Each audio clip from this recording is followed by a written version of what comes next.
I'm Ami Horowitz, and we've been hearing a lot about the migrant caravan in the news. The caravan is a giant group of people that emanated, for the most part, in Honduras and are heading up to the US. A lot has been said about this caravan, so I decided to go down, check it out for myself, and figure out what is the reality versus the fiction.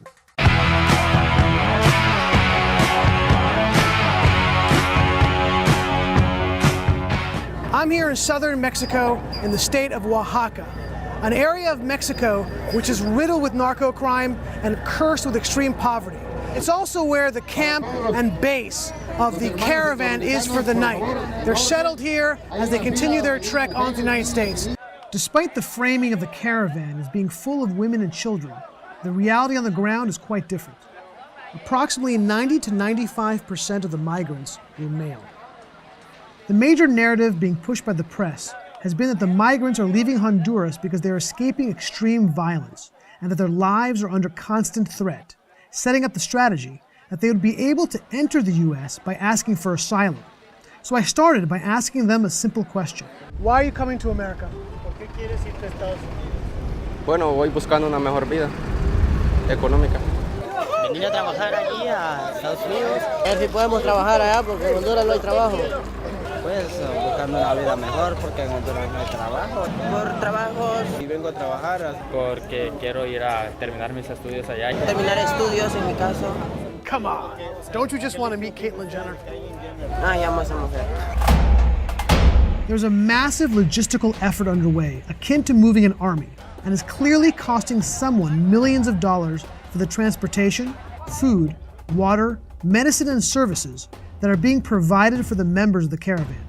It's a supply chain that is being delivered by an army of trucks, which are all necessary to keep this enormous group moving forward. This is a truck actually carrying generic Gatorade. It's got electrolytes. The Mexican government also seems to be sending police to escort the dozens of buses and trucks that are ferrying the migrants and supplies along the route to the next destination. Ever present among the thousands of migrants are workers of Pueblos Sin Fronteras, clad in black t-shirts and colored vests. Pueblos Sin Fronteras means people without borders. They are the ones that seem to be most involved in organizing and mobilizing this caravan.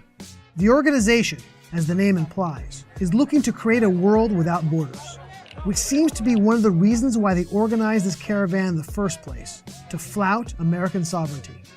Many of the Frontera workers have a very interesting perspective on the United States, particularly since they're trying to move all these migrants into our country. Estados Unidos para mí ya no es, para mí no es nada, ya pues, porque Estados Unidos ya hay mucho racismo para nosotros en Honduras. This is one of the organizers on the ground with Pueblos Sin Fronteras, and she explains how they help the migrants game the U.S. immigration system. We're working on collaborating with a lot of organizations to do large-scale legal orientation so people can understand their options for refugee and humanitarian protection here in Mexico, as well as their rights to request asylum in the state and provide mass presentations about Know Your Rights. They call them Know Your Rights presentations, like to bring people together and make sure they understand that they can organize and they can fight for their rights. Are you helping them on how to speak to reporters and training folks on how to deal with press? So like I was telling Fox News here, I was like asking really scary questions. They made a kind of unsafe environment? Yeah, of course.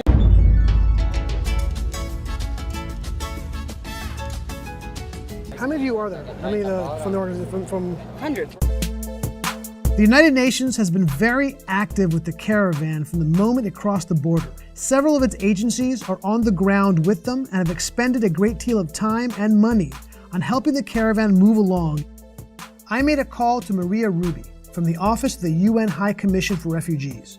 Maria, now you guys have been on the ground with the refugees from the moment they crossed the border, correct? Yes, that's right. That's right. It's a number of organizations, right? Not just the High Commission for Refugees, but also UNICEF and some other UN organizations that are helping them, correct? Yeah, that's right. I mean, I can tell you that, for example, in Tapachula, in Chiapas, we were the only one that is still there. Now here in Mexico City, you see more organizations. But yeah, that's right. I mean, we've been there from the very beginning. I mean, after Trump's consistent attacks on the UN, this is kind of a great way to stick it back in the eye of Trump, huh? Yeah. Continuing my trip with the migrants, I decided to hop on the back of one of these trucks and hitch a ride with them. So now we're heading to the next location where there'll be food, water, and shelter for everybody. This is one of the many, many trucks and buses that are part of this caravan that are ferrying these guys from one location to another on the way to the United States. At the base camp, there's a mobile hospital stocked with enough pharmaceutical drugs to make Keith Richards blush. There's also plenty of doctors and nurses attending to all of the migrants' needs. America also has very generous benefits for people who live in America. Is that something you want to take advantage of as well? Así es. Sí, claro que sí, para poder salir adelante por medio de esos beneficios. Pues bueno, me lo traje a él y al niño, pero el niño me ha dado problema porque ha desmayado. Do you think that your son can have better treatment in the United States as opposed to Honduras? Pues esa es la confianza que tenemos en Dios.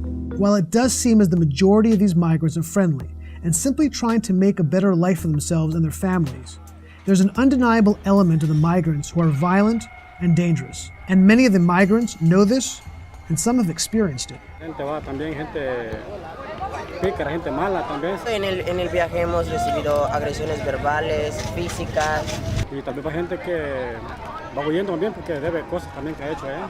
Lo que más nos enoja a nosotros es que nosotros no les damos el motivo como para que hagan eso. Por unos pagamos todos, hay unos poquitos que son maleantes y por uno se paga todo, yo sé que se paga todo, ¿verdad? De hecho, se hizo una organización, un señor hizo una organización en donde nos van a poner aparte a nosotros para que no nos saquen. There are probably several billion people in the world who are seeking a better life. Do these migrants think that all of them should be allowed to enter the U.S.? Should America let in anybody who wants to come in?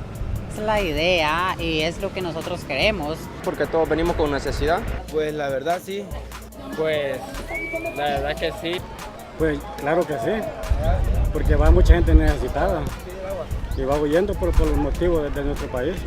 It seems to me that there are leftist organizations that are using these migrants as a tool to push a certain political agenda, which includes the weakening of American sovereignty and our border security. And unfortunately, these migrants are going to be caught in the crossfire.